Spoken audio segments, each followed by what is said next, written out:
Hello and welcome back to Bournemouth RC. Now tonight I thought it's finally time that we do a bit of review on the Arrma Kraton 6S, and this is the version 4. I've had it just over a month or so. Really pleased with it. I will start with that. Now I think it's important that we do quite a thorough little review of this car. We'll start off with the performance. I put it straight onto the high speed pinion. I didn't run it on the lower speed pinion. And I've been really pleased. Both 4S and 6S. 4S is plenty. 6S if you really want to go sort of higher on the jumps and have a little bit more control on the jumps, I'd say. You're definitely going to get more of the backflips on 6S. On 4S you can do it, but it's a little bit more tough. So I tend to run it all the time on 6S with the high speed pinion. 60 mile an hour out of the box, and there's absolutely no doubt it can do that. It absolutely flies. Even on 4S it is quick. On 6S it absolutely flies. So in terms of performance, 10 out of 10. It does what it says out of the box. It does what you expect it to do. And actually in real life it is a lot quicker than what you think it would be for something this size. When you do get it and you first get out of the box, it is a huge 1/8 scale. I've put it up against some friends' sort of buggies and that sort of stuff, and it is a monster of a 1/8 scale. So the first impressions when you get it out of the box and the first time you use it, the speed, absolutely brilliant. The handling, again, I've got no issues with the handling actually. The servo is a little bit slow, and when you're stationary it doesn't want to turn the wheels. However, you don't tend to be turning the wheels when you're stationary. So when you're moving, the steering could be a little bit quicker, but it doesn't affect the handling massively. Although saying that, I haven't tried it with a bigger servo yet, so I'm quite pleased with the handling. As soon as you get used to the car, you can throw it about all over the place. So I'm quite pleased with the handling. So again, no issues there. The tyres work absolutely brilliantly. I put it on all sorts of different surfaces at the moment. They grip really well. I've been really pleased with the tyres. I have no reason to change from these tyres whatsoever. I have vented them, but I will show you that in a different video. So performance and handling, spot on, what you would expect out of the box.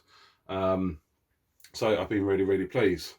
Now if we go inside, the shell, while we're on the shell, now I have hot glue gun my shell before I used it around any of the crease lines, and then duct taped it over. Now mine's got soaked that much time, so many times that the duct tape's starting to come off, so I'm going to redo it soon. I do have a couple of small cracks, the front wing there, and then a couple at the back.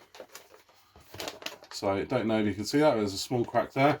So what I'm actually going to do is take off everything inside there, redo it, hot glue gun along any of the cracks, and then duct tape over the top. So that's one of the jobs to do, just to reinforce the shell. But actually, to be fair, because I did that straight away with the shell's taken some really nasty hits, but it's held up really well. There's not an issue with it. It's never going to be an indestructible shell. It is what it is. It's just a shell that comes with it, but not bad at all for one that comes with the car, especially if you reinforce it a little bit first. So inside the car, no issues whatsoever with the electrics. I haven't had a single one. Electrics have been brilliant. The power is plenty for an average basher. You could go stupid with the power or stupid with the pinions, but in all honesty, I don't really think you need it. When I'm out and about, very rarely do you have somewhere big enough that you can get up to top speed. Or if you're bashing, you're not necessarily using top speed, you're just using the control, and the car has got plenty of power to use that control. So the electrics, absolutely fine, no issues whatsoever. In terms of the actual car strength, now that's a bit of a debatable one. If you are to go nuts like I do and send it off some stupidly high jumps, land onto concrete at skate parks and stuff like that, you've got to expect things to break. Some things are stronger than others, and I think some things you can not forgive, but you can kind of say, well, it's not really meant for jumping off of skate parks. I thought 30 foot in the air, landing onto concrete. You are going to break something, or you are going to bend something, but to me that's part of the fun, to see what you can do, what you can get away with without breaking stuff. So I have broken a few things, rear pin hinge holders on I've broken the front upper pin holder. All of it has been from really heavy abuse.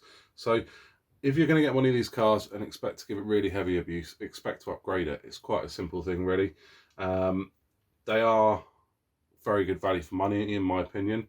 And you could spend a lot of money doing it up and making it the strongest thing out there. And eventually I probably will. I absolutely love the car, so I will spend the money over time to get this thing pretty much indestructible. But in terms of what you get with it, there is a couple of weak points, like the hinge pin holders. I have changed the arms to the RPM arms, but I didn't get any problems with the original ones. I just heard that the RPM one's a lot stronger, and it's something I did automatically. The servo mount, the plastic one that comes with it, has a hell of a lot of play. So again, that really could have been a little bit stronger. So in terms of the strength, I'd say you're sort of looking at a 9 out of 10, really. It does what it's meant to do, but if you take it beyond that, then expect to break things. It is designed to be a basher, but there's a limit to what someone can design it from out of the factory without going stupid on costs. I mean, it could come with all the fancy upgrades on it, but you're going to spend twice as much, and to me, I'd rather do it over time and learn a bit more about the car. So that's the strength. Now, a couple of things that I will say that I weren't that pleased on. Now, one is the Spectrum controller. Now, there's been a lot of stuff said about this online. Now, when I first got the car, I hadn't ever had anything this big. And I did notice quite a few times when I was on the jumps, I wasn't landing it as well as I thought I really should be able to. And I'd seen online that they were saying that this controller, a bit slow to react. And I did start to notice it a little bit. You would have to be an experienced basher or an experienced driver to notice it straight away. And I didn't really notice it until I did change it. I changed it to just a cheapo, that's a rechargeable one. I've got it in a link of another video somewhere. But I changed that, and that's when I then noticed that this controller does have a big lag. So I did use it on both. I used it on this one and then I used it on the other one. And you do notice it once you get a better controller onto it, that the lag is there. So if you were to buy it out of the box and you've never really done RC before, it wouldn't be that much of an issue. However, as soon as you start jumping it and stuff like that, you will find that you're not landing as many jumps properly as you should be, and some of them are probably down to you, but some of them could be down to the controller. So that is worth upgrading. And again, yes, you can use it out of the box, absolutely fine, no worries, but that little bit of delay once you start getting into big jumps does cause an issue. So that's sort of going to have a little bit of a knockdown on it. Now, overall on the effect of the car, it doesn't have a major issue, but as soon as you get up to doing those big jumps, you need to think about changing the controller, really. Now, the only other one thing that I will say that is a little bit of a letdown with the car. The car is brilliant. I absolutely love the car. If it was just down to the pure fun the car gives you, it'll be a 10 out of 10. There's a couple of little annoying bits, and I think it's actually just down to how they build it in the factory. I don't think there's a lot wrong with most of the parts they put on it. Yes, the hinge pin holders could be a little bit stronger, but then you end up paying more. So it's kind of that they've tried to hit the market there, and I think they've done it about right for the price and for the value. I think it's as strong as it should be. If you're going to start doing stupid stuff, expect to upgrade it, but that's the same with most RC cars. When I say that the issue is actually in the quality in the factory, it's little attention to details that I have got a little bit of an issue with. So small things like not all the bolts were tight out of the factory, and I lost the front bolt came loose. I lost a couple of the shims there. I did replace it with a bit of plastic. It didn't cost me anything. It's just more of a nuisance.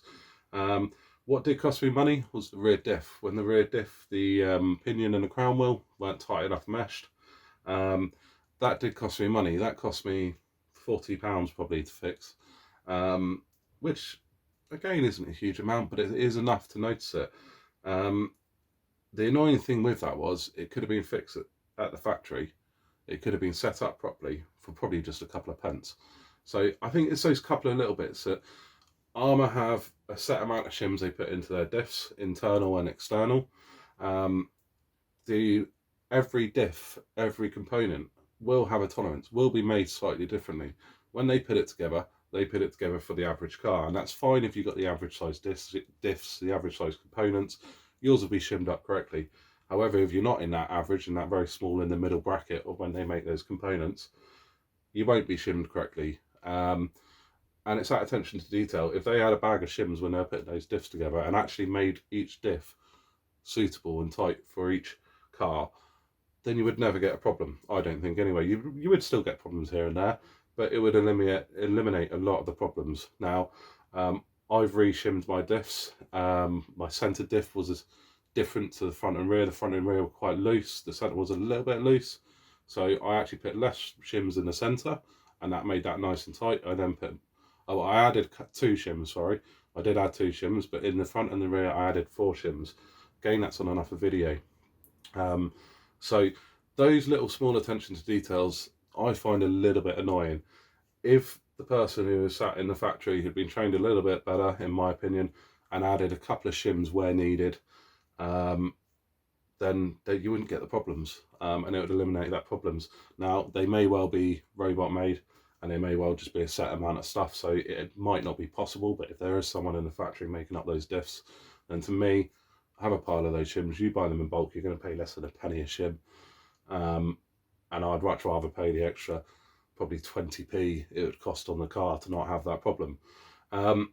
So that little niggly couple of things there. The controller, not brilliant. The actual attention to detail when they make the car is not brilliant. But overall, the car to drive, to use, to have is a 10 out of 10. I absolutely love the car. It is absolutely brilliant. So overall, I think with those 2 little things, I'm going to knock sort of half a point off of the score for each of those. So for use, to have, to own, once you've got it set up, once you've done a few upgrades, if you want to bash it hard, 10 out of 10. Out the box, frustratingly, only a 9 out of 10, just for a lack of attention to detail and a not brilliant controller. Now, there's been lots of stuff online about the controllers. I expect they'll probably change them soon. Hopefully they will, with the next versions that come out. And there's been a lot of stuff online about the diffs as well. I would like to see them pay a little bit more attention to those diffs. If they did, and it's not just the diffs, it is the fact that there's some screws loose and stuff like that, which actually brings me on to my next video.